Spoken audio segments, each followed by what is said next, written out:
और अगर एक बार तुम वो सारी दुख की श्रृंखला से गुजर जाओ, कर्म की श्रृंखला से, क्योंकि वो तुम्हारी आत्मा के चारों तरफ बंधी हुई जंजीरें, अगर तुम उन सब से गुजर जाओ और होश न खो और हिम्मत जारी रखो कि कोई फिक्र नहीं, जितना दुख मैंने पैदा किया है मैं गुजरूंगा, मैं अंत तक जाऊंगा।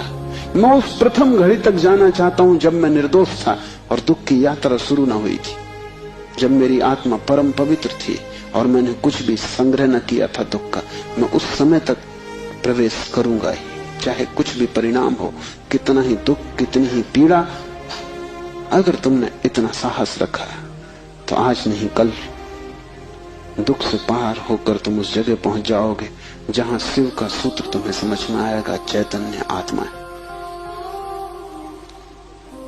और एक बार तुम अपने भीतर के चैतन्य में प्रतिष्ठित हो जाओ, फिर तुमसे कोई दुख पैदा नहीं होता, क्योंकि बेहोश आदमी अपने चारों तरफ दुख पैदा करता है। तुमने देखा शराबी को चलते हुए रास्ते पर वो कैसा डगमगाता है, ऐसी तुम्हारी जिंदगी है।